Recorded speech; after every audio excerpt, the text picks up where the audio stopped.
Hai teman-teman, nama saya Edric Wong, NRP 130 Mata kuliah Komunikasi Bisnis dari Universitas Surabaya, Fakultas FBE. Oke, sekarang saya akan membahas tentang bagaimana cara mencegah dan mengatasi virus COVID-19. Pertama-tama, saya akan membahas apa itu COVID-19. Penyakit COVID-19 adalah penyakit menular yang disebabkan oleh sindrom pernafasan akut coronavirus. Penyakit ini pertama kali diidentifikasi pada Desember 2019 di Wuhan, ibu kota provinsi Hubei, China. Dan sejak itu menyebar secara global yang mengakibatkan pandemi coronavirus 2019-20 yang sedang berlangsung sampai sekarang ini. Oke, gejala-gejala COVID-19 ini yang pertama itu demam. Demam didefinisikan memiliki suhu di atas kisaran normal, yaitu 30 derajat Celcius. Yang kedua itu batuk-batuk. Mengidentifikasi adanya banyak virus yang mendapat manfaat dari perspektif evolusi dengan menyebabkan inang batuk yang membantu penyebaran penyakit ke inang baru. Dan ketiga itu sesak nafas. Sesak nafas itu perasaan tidak mampu bernafas dengan baik disebabkan oleh banyaknya virus atau bakteri yang mengganggu sistem pernapasan. Penyebaran COVID-19 ini bisa melalui orang-orang secara kontak dekat, sering melalui tetesan kecil yang dihasilkan oleh batuk, bersin, dan berbicara. Sementara tetesan ini diproduksi saat bernafas, mereka biasanya jatuh ke tanah atau ke permukaan daripada menular pada jarak yang jauh. Orang juga dapat terinfeksi dengan menyentuh permukaan yang sudah terkontaminasi dan kemudian menyentuh mata, hidung, dan mulut. Oke, berikut cara-cara untuk mencegah dan mengatasi virus COVID-19. Yang pertama itu mencuci tangan dengan rutin. Rutinlah mencuci tangan dengan sabun dan air yang mengalir selama minimal 20 detik. Pastikan Anda membersihkan seluruh tangan, termasuk jari, sela-sela jari, dan ujung kuku.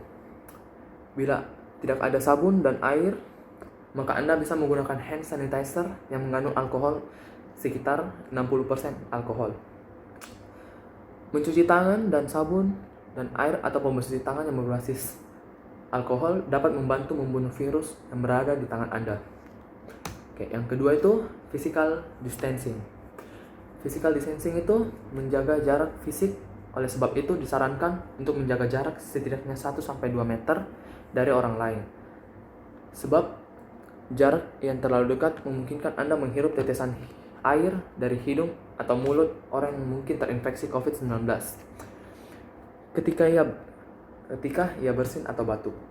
Oke. Yang ketiga itu hindari memegang mata, hidung, dan mulut. Hal tersebut bukan tanpa alasan, sebab tangan umumnya menyentuh banyak permukaan yang mungkin terdapat virus. Setelah virus tersebut menempel pada tangan, maka tangan pun bisa memindahkan virus ke mata, hidung, atau mulut ketika Anda menyentuhnya. Dari sanalah virus masuk ke dalam tubuh yang menyebabkan penyakit. Oke, yang keempat itu ketika bersin atau batuk jangan lupa tutup. Ketika bersin dan batuk, umumnya orang-orang akan refleks menutup hidung atau ketika batuk dengan tangan. Padahal itu merupakan hal yang keliru. Tutuplah menggunakan siku bagian dalam karena area tersebut jarang tersentuh sehingga mengurangi resiko penularan virus. Sehingga menggunakan siku bagian dalam, Anda juga bisa menggunakan tisu, namun pastikan buang bekasnya dengan segera ke tempatnya sampah. Yang kelima, tetaplah di rumah. Meskipun tak merasa gejala apapun, namun Anda bisa saja menjadi carrier atau penularan virus corona ke orang lain. Ketika virus tersebut menginfeksi orang yang sistem kekebalan tubuhnya lemah, maka bisa menyebabkan COVID-19. Yang keenam, membersihkan permukaan yang sering disentuh. Membersihkan permukaan yang paling sering disentuh, seperti halnya meja, gagang pintu, keyboard, toilet, handphone, dan lain-lain, dengan menggunakan disinfektan. Jika permukaan kotor, maka sebelum melakukan disinfektan, bersihkanlah terlebih dahulu dengan deterjen atau sabun dan air. Disinfektan dipercaya dapat membunuh virus yang menempel pada permukaan tersebut. Oke. Yang ketujuh itu work at home. Work from home atau bekerja dari rumah adalah salah satu cara social distancing yang kini telah banyak diterapkan untuk pekerja. Bukan hanya untuk pekerja, work home juga sudah berlaku pada murid, sekolah, atau mahasiswa. Bekerja atau belajar di rumah merupakan langkah yang seharusnya cukup efektif menurunkan risiko penularan virus COVID-19 ini.